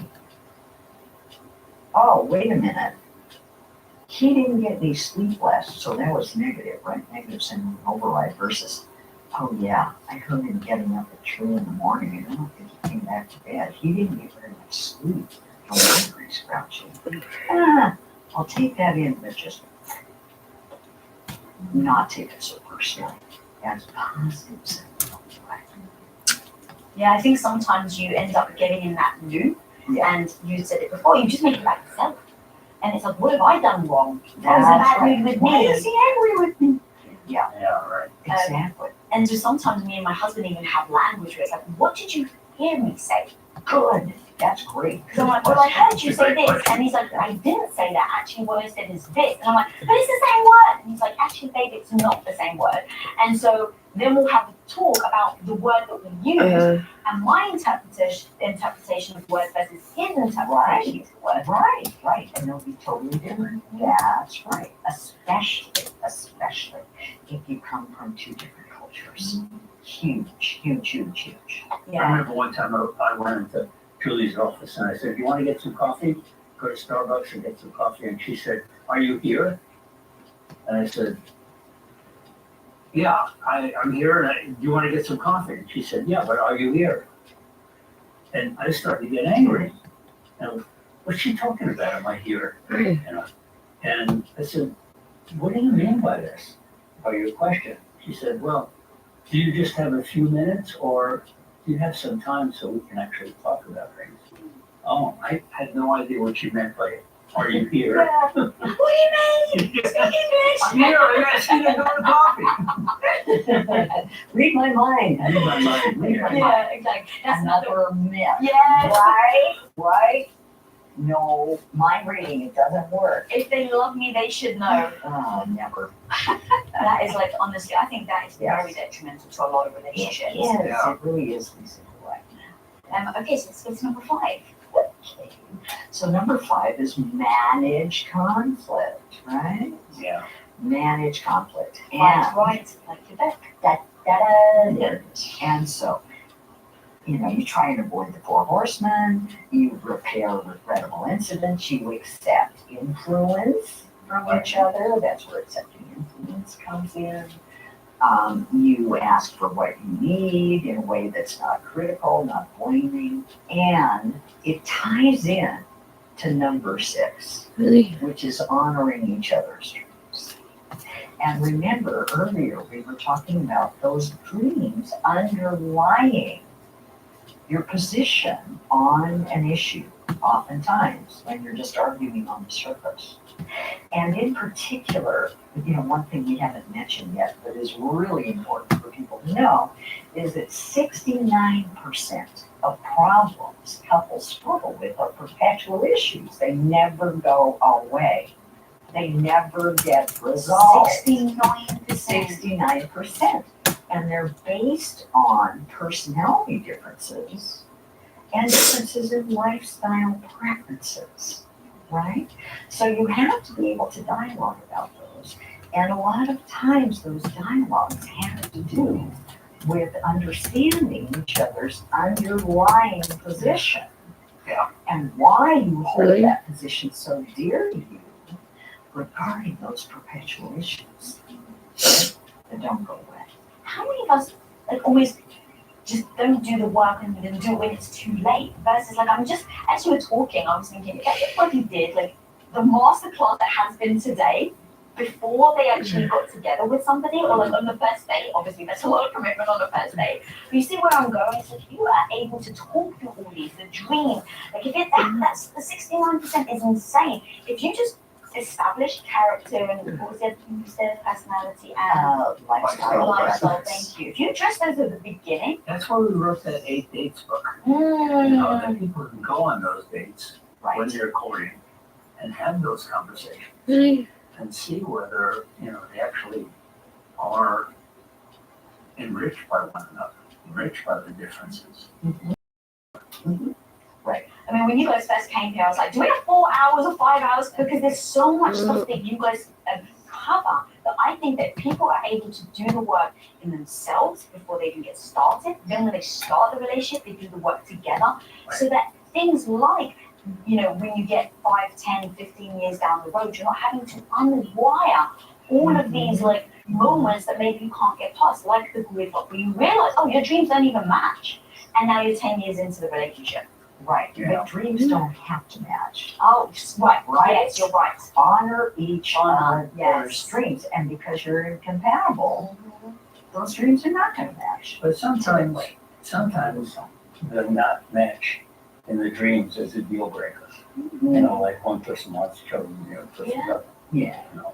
And that's exactly what I actually said to when people say, oh my God, you and your husband are really lucky. And I said, look, another guy or in another relationship, if I had told him, hey, I want 4 children, get married, and then 8 years later, I'm like, oh, actually, psych, I don't really, you know, we're going to build a business together. A lot of men may have left their woman. That's right. Right or wrong. If that's right. if you really want children and that's what happens, you should make the decision that's right for you. stupid. But my husband didn't. We went through it. He spoke about it all, but it's because maybe one of his wasn't necessarily to be a father. He was like, oh, I'd love to be a father, but it's not a dream of mine. So I think that that's how we could also work through it. But you're right, there are moments where you just need to acknowledge whether those dreams can coincide, can do that Venn diagram that you were saying, or actually there's one of you has to give it up. And I think one of you has to give it up. I assume it's a relationship that's not going to be able to succeed. Well, it depends on what the issue is. the dream itself, let's And say. you know, if it's a major dream that you cannot compromise on, and it's directly the opposite to your partner's, and your partner cannot compromise, and one cancels out the other, like you can't have half a child, right? Like, it's not gonna happen. Well, one partner's dream is the other partner's nightmare. Yeah, oh, yeah. Yeah. Mhm. Well, you know what though, that's not always true, because let me give you an example of us, okay? So I'm a super lover of nature, of being outdoors, of mountain climbing, of hiking, of backpacking, I love dirt, what can I say? And this is the consummate indoors. He loves to sit in his red chair and read, like 24/7. So, you see the incompatibility, there's a real incompatibility. So, I had a dream for my 50th birthday of taking 10 women to going to Mount Everest Base Camp and then going higher, see how high. And is that your nightmare, dear? Yes. Meanwhile, my nightmare would be sitting in a red chair for 12 hours before I go to bed and reading about physics or math, high math. I go cross-eyed. So, but he loves it, so that's not my nightmare, but it's definitely not what he dreamed. So, we're opposites, right? But it doesn't have to cancel each other out. He totally supported my dream of doing that trip. And he stayed home for 4 weeks with our daughter and learned how to braid hair. Yay! It was really great. Yeah. Yeah. And when he's reading his physics, I go for, a long walk or something. And that's fine. And then you're curious about it. And then I'm curious and he tries to explain it and I go cross-eyed, but that's fine. But I think it goes back to then your guys' principles where you really do respect each other's dream and hold space for it. That's I've right. never seen the picture she took at 18,600 feet.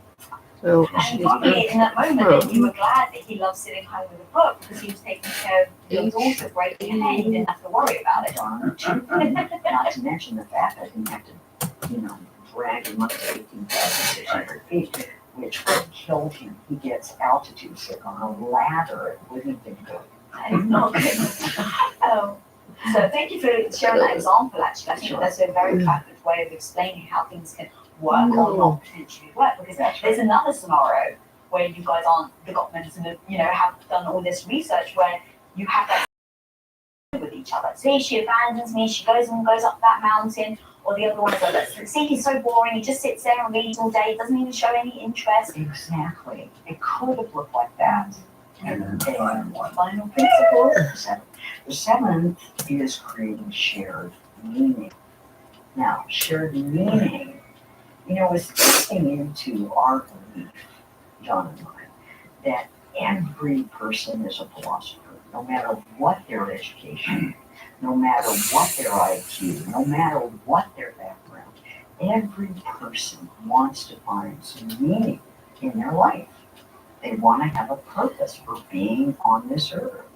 So, creating shared meaning means not necessarily having the same life purpose with your partner. I mean, that's great, but you don't have to. Sharing it means talking about it with each other so your partner understands that facet of the jewel that you are, along with everything else. They understand that part of you. And the life purpose, The Low River, Northeast region of Vietnam. Giving to something because it is your life. Wow. And the other two parts of that are, one is supporting the roles you play in life. 55,504 inhabitants, You to be 22 a different really, ethnicities. caring daughter or a very good friend. of your Okay. friends. And, does your husband I'm support that? Does your husband, really value Okay. that? So Julie is really a very good sister to her brothers, and I support and I want to be a good brother to my Okay, try sister, this again. and she supports that. So supporting each other's role, I support her as a mother and grandmother. She supports me as a grandfather and father. And then the other part is creating rituals of connection, creating ways of being together where you can count on having your partner's ears, where you can count on your partner being there. And those rituals of connection can create a lot of meaning. Like what do formal holidays mean to you? Christmas, Ramadan, New Year's, Passover, Kwanzaa, but then also the informal events, like what should a weekend be? How do you want to initiate lovemaking? What should love do yourself when you're burned out? All these ways that you move through time together that can have a lot of deep meaning. That's lovely. How important is intimacy and sex? Because growing up, I saw a lot of couples that had bed death where they just slept in separate rooms, and it always seemed like it didn't ever sit well with me, but I could never articulate it even when I was younger. Yeah, what do you guys think about bed death and sleeping in separate rooms when people are like, no, we love each other, nothing's wrong, but he snores, and so we just agree it's better to sleep in separate It rooms. turns out that research showed, not our research, but that 15% of all couples 45 years or older actually have no sex and are quite happy with it. 15%, yeah. Can I I ask know. you another question? Do they just masturbate and that's why they're not? Quite often they've lost interest in sex. No libido. Yeah, and usually it's the guy who loses interest first in a heterosexual relationship rather than the woman. What they want from their partner is companionship, and they seem to. Sometimes they're happy with it, sometimes they're unhappy. But 85% of the time, sex stays important. So it's important to really understand, what makes a great sex life. There's a wonderful study of 70,000 couples in 24 different countries asking this question: what makes for people having a great sex life versus an awful sex life? And what they discovered that it doesn't have anything to do with what goes on in the bedroom. Great people have a great sex life, say I love you every day and mean it. They give compliments, they give surprise romantic gifts, they're physically affectionate, they cuddle. Only 4% of couples who don't like to cuddle are happy with the sex life. 96% of non-cuddlers are miserable. Cuddling is very important. Having weekly romantic dates and taking romantic vacations together. Those are really important. So it's about affection. It's about, fondness and admiration, turning toward, love maps.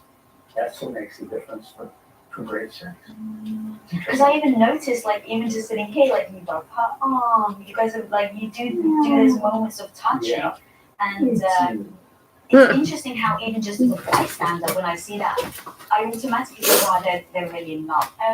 So all of the principles, everything you guys have taught today, I assume you put that into your own language. What's the thing for you guys that you feel like has been, and I know everyone's like, what's the one thing? But if people are listening, this often we've spoken about a lot. What's the thing that you're like, if you do nothing else, this is the first place to start in order for you to have a wonderful relationship like you guys have really worked hard at? So I think, we each have a little different answer to that.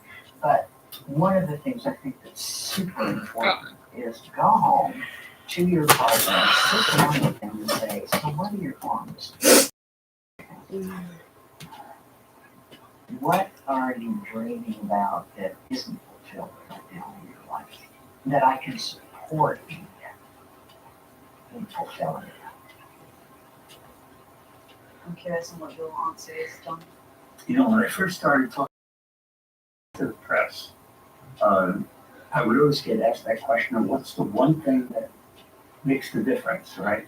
And I finally decided my answer is that in a great relationship, when your partner's upset, you have the motto that the world stops and you listen. So I carry a notebook in my back pocket at all times. And if Julie's going to say, we need to talk, I take out this notebook and I've got a pen in my front pocket. And I say, I'm taking notes. Talk to me. That's not even what I wrote. What's on your heart? Because when I first start doing it, I think, oh, she's upset again. Damn it, you know. And then I write on what she's saying. I think, hey, that's a good point. That's interesting. And so I calm down as I write, and I find out what's on her mind.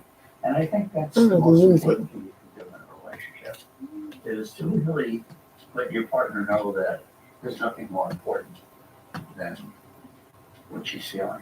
Aren't I lucky? And I have that attitude to when I became a father. I thought, if my daughter comes into my study, I am never going to say, go away. I'm never going to say, I'm working on this paper or this grant, leave me alone. I would always put down what I'm doing and turn toward her and communicate to her that she's the most important thing in my life. And when she was 6 years old, I said to her, I have a question. And she said, what? And I said, what's the most important thing to me in life? And she said, me. And I said, you're right. You serious? Got to check that. Yeah. Fathers love twins and daughters can be so special. And Well, I can just imagine how she was so seen in that moment. Yeah, that's right. Nothing more important to me than I. It's really got me choked. What? I'm very close to my dad, but I grew up with a father who was very busy. He was very busy. But I was held up by him. Yeah. So when I was with him, I always felt seen. And to think about that moment where he was so busy, and I told you guys before we were rolling how my parents were divorced. But every weekend, no matter how busy my dad was, he took a weekend, he took his kids, he cooked for us, he took us like horse riding and row boating. And even though I didn't see him all the time, that moment of anytime I went up to my dad on the weekend when I needed him, he always was there, and how that can impact them, especially female, their belief in relationships and what a man is when you grow up. Like what you just did to your daughter is exactly the thing she's going to take into her future relationship. She's an amazing mother. She has the most incredible marriage. Beautiful, loving, supportive, super close. She's a great mom too. Marriage where they're really supportive What of just each other. happened? And just to add one more thing with the notebook, as you were showing, I was like, oh, it's really smart because it does two things. Number one, it immediately signals to you he's ready to listen. Like he's heard you, he's stopped, he's open, because he's physically pulled the book out, right? I'm important to him. Yes. But it's not like he got his phone. There's something very powerful about this little written notebook that is just for you that immediately signals to you you're important. It also, John, in your position, I can imagine it kind of forces you to stop forces you to really listen, because when you have to write something down, you can't just like pass. You have to stop and actually hear what she's saying. So Yeah, because mostly I feel like I'm an innocent victim, and she's picking on me for no good reason. See this Yama cup here? This is a halo. It's a halo God gave me. I'm always innocent. So when I take the book out, my big invention, and I start writing down what she's saying, it always makes so much sense. Right. Well, see, it really sounds calm. yeah, You don't get flooded. You don't get defensive because it takes a little, cerebral activity here to write stuff down. Get you out of that being flooded. and the flooded, by the way, is such a powerful word. You guys use it a lot, and I used it today with my husband. Well, in the sense of I have a great place because I keep saying like I just need to call it away. I almost like I get flustered, but I don't know what words to use in that moment. And I always thought better for me to step away than for me to just stay in that moment. Right. And I'm always trying to find the words, and I'm like, I just can't talk right now. I just need to walk away. And so I told him, now I'm like, I'm flooded. But what you also say in your book is don't tell the person, hey, you're flooded right now. And that's exactly what I told him. I was like, but you can't tell me I'm flooded. What was the phrase that you said? You say to them, maybe it's time to take a break. Right. Yeah. Right. The other thing about taking a break, there's a couple of rules about it that are super important. One is that before you split, you said, I need to take a break or whatever, say when you'll come back to continue the conversation. That's really good. And also, when you go into separate space, don't think about the fight. Don't think about what you were talking about because you're stay flooded if you do that. Instead, do something self-soothing, like doing some yoga or meditation or going for a run or reading a book or listening to music, something that takes your mind off it. So your body has a chance to metabolize those stress hormones out of your system. And then you come back at the designated time and you've had a brain transfer. I love that. And then you can say, even if you go back and you're still not ready, go back and say, I need more time. Yes. It's so good. Your book is so good. It gives such that's what I need. I know I can get emotional. I know my emotions don't sometimes just complete goggles that are making me not see something straight. And so I know I can't trust my emotions. Like I very much say that a lot. Like I can't trust my emotions right now because you feel a certain way, but it's your emotions telling you feel it. If you can calm down, you can actually see the truth. And maybe it is like you said earlier. Maybe it's that I'm just tired. Maybe it is that it's a time of the month. Like what are all the reasons that maybe I feel like this? And then taking that space. In that moment, sometimes I can let my emotions take me away. And so your book gives us such tactical things like that. Like don't just leave. Say, hey, I need to walk away. I need 2 hours. Then after the 2 hours, if you're not feeling great, you go back to them and say, hey, I still need some more time, but I'm letting you know. What are you doing in that moment then with your partner? Is it you're letting them know that you're not abandoning them, that you're not going to sweep it under the rug? Exactly. You're not rejecting them. You're not abandoning them. You're not diminishing the importance of what you guys have been talking about. You've got to return to the conversation, which really helps the partner realize that no, what they've been sharing is important. You value them. You value the conversation, and you will come back. Before Bob Levinson and I did our research, we asked people, what are we going to find with heart rates? And it's people invariably said, the couples that are in love, their hearts are going to be beating faster. And the couples who are not in love, they're not interested in one another, they'll have really calm heart rate. And just the opposite was true. People with hearts who were beating faster and who were sweating more and whose blood was flowing faster and who weren't breathing as evenly, their relationships were deteriorating over the next 3 years. So physiological arousal was not a sign of love. It was a sign of bad things going on in the relationship. Like stress and anxiety and Right. things like that. But the thing that you've got to say that I freaking absolutely love, and it's going back to one of these myths that people always say, never go to bed mad. Oh, forget it. You know, the actual biblical quote, I believe, the translation is, don't be full of wrath when you go to bed. Well, there's a big difference between wrath, which is really great wrath, you put it, and angry. Have you ever been angry? Of course, anger is a decent emotion. It's a good emotion.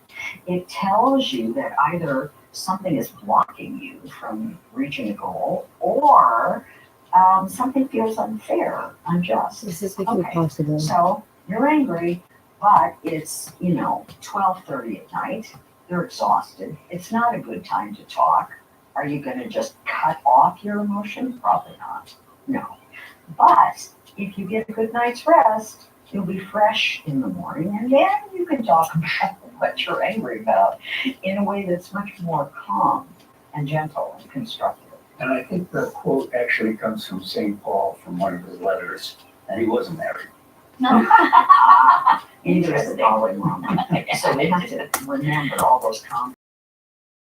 But the funny, I remember when I first got married to my husband, it was like, okay, don't go to bed angry, and it's 2 a.m, and you're exhausted, and it's actually just getting worse, not better. So we created a rule that we absolutely can go to bed angry, but we have to do two things. We have to kiss each other on the lips, even if you're mad, okay, and you have to say I love you. Aww. Those are the things, because it's reminding you, no matter how mad I am right now, the intimacy of the lips is important to remind each other, and then just remind each other that even though I'm mad at you, like I'm really mad at you right now, I still love you. So And Bruce Willis and Michelle Pfeiffer and the two of us, what they would do is they would entwine their feet when they were sleeping, even if they were angry. So sweet. But she pulled away her feet one night. He knew the marriage was in real trouble. So whatever ritual they have for being able to go to bed mad, it's fine. Oh, Dr. Julie, Dr. John Gottman, you guys have been amazing. Where can people find you and the 1,000 books that you've written and all the workshops and you guys have an app? Please tell everybody about it. You can go to Gottman.com, www.gottman.com, and you'll see all our books and all of our different workshops and teaching and a million different things that you can do. We also have a website that's called Gottman Connect.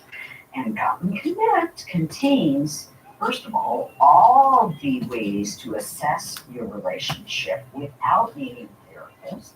You can do it in the privacy of your own home, which is really wonderful. And some of those methods come straight out of the research lab, so they're very valid and accurate. And secondly, if you do the assessment or you don't, we have all of the interventions for how to make your marriage or relationship stronger, depending on what you want to do. Whether you want to build your friendship or learn how to manage conflict better, we have all kinds of modules that you can get on Gottman Connect to do in the privacy of your own apartment, your own home, and that give you the tools you need to really strengthen your relationship. And very brief videos. And very teeny little videos. Over 80 videos you guys have? 87 that are hilarious because they are half of them show how not to do things, and we practice that so much. They're really good. That's amazing. If you want to learn the secret to a 15-year marriage, keep watching. Philip and I wanted to be married, and we wanted to be happily married. So why not list what would allow us to be happily married, but also list what would upset us? So we had the conversation like, okay, here's what's going to push my button. So it's imperative that we be vulnerable with each other and say, if you want to know what's going to push my button, here it is. So, okay, he's told me what's going to push his button. Why would I want to do that? I don't want to do that. So that's a very, very sensitive subject, because you tell someone what's going to push your button, then you're giving them ammunition. And if you're with someone who, that's so bad. And see, I love him. I want him happy. Why would I want to push his button? I'm not that person. I want him happy. So he gave me what I could use to push his button, and I've never ever used it. In 49 years, I've never used it. His father was a severe alcoholic as well. And he witnessed and heard his father do things and witnessed his father doing things that he will never forget. And one of his buttons was, don't ever compare me to my father. Mm-hmm. Don't ever say, oh, you sound just like your father. You are acting just like your father. Now, he loved his father, but he did not appreciate or respect some of the things he did. And so he told me, I'm just asking you never, ever to compare me to my father in a negative way like that. I have never, ever, ever even thought of doing that. That's so powerful because I'm sure there are moments, right? You don't have a perfect marriage. I don't think anyone has. So there's certain moments when I can imagine you probably screaming at each other, or you never raised our voices. Oh, you've never screamed. Oh, we're not that way. We're not that way. But see that we're not that way. Oh, I just got told we're not that way. But that was another conversation we had. So we can get mad and go, oh, that kind of thing. But if we're heated and we're mad at each other, it's a very calm, like that. So it's not that we don't get mad at each other. Right. Oh, yes, we do. But we don't settle it by screaming and yelling and slamming doors. No, I won't accept that. I don't either. Okay, so you're just hitting me with so many great stuff. Like I want to keep breaking this down. Okay, so you don't scream. I love that. Tom and I have never called each other names. Never, ever. That is off the table. That would break my heart. Yeah, that would make me so mad. I would never let him forget it. Right, and to me that's off the table. Right, going back to the non-negotiables. So establishing, okay, look, we don't scream at each other. Like all of these things are so healthy, and I'm going to go back to 45 years, it's not an accident. So I'm going to keep taking these nuggets of gold and putting them in my pocket. But not using their vulnerabilities as a weapon is huge. And you just can't take it back. That's right. That's right. And you know what I do? I journal. Okay. I can tear him up. I journal because we're all normal. Yeah. We're all, no one's perfect. And I can get really upset with him or frustrated.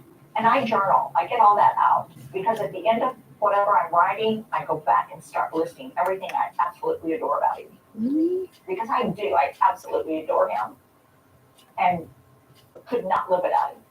But that's really powerful, right? Saying that you journal. I think it never occurred to me to write out a journal on moments like this. Normally what I do when I'm in a debate or an argument with my husband, I write down all the things that I'm upset about. Mm-hmm. And then I kind of go back and go, why was I upset about that? Why did that bother me? Yes, because I will tell you this, I love to go back and read my journaling.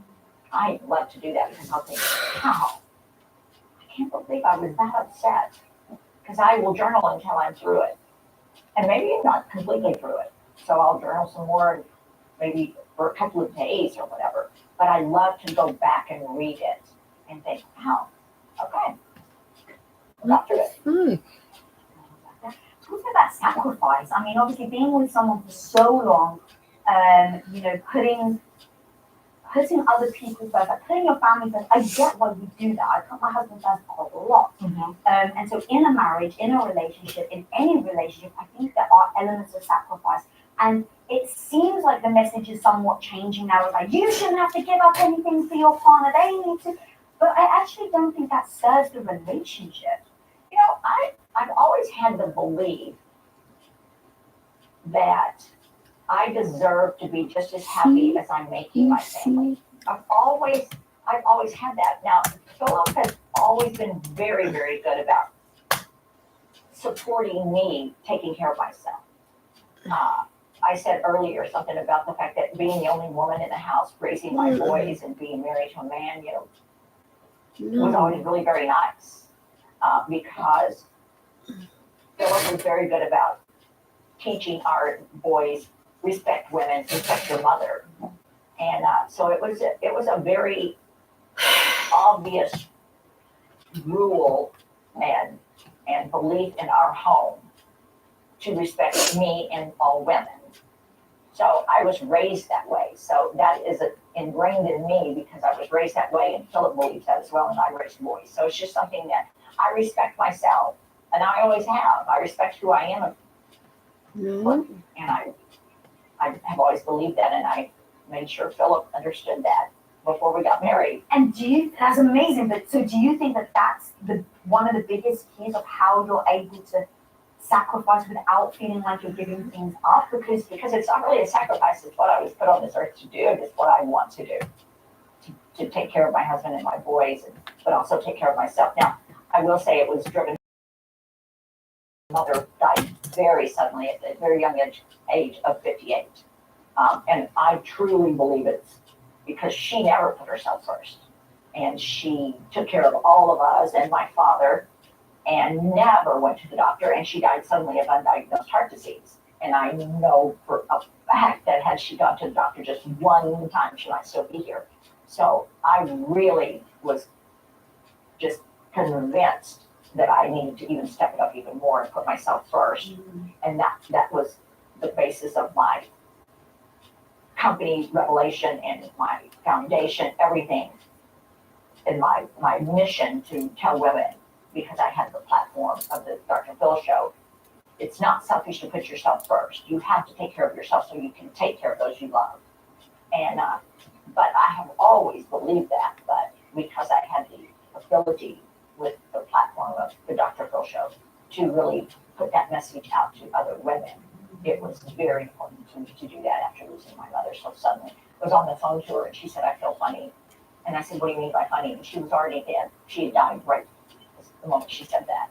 So it's always been my belief in myself, but it's been my mission since I lost her to convince others it's not selfish to put yourself first. Yeah, and I mean, your books that you've written have been so impactful. I can't remember which book it was where you said, we find ourselves, rushing our kids to the doctors. The second there's something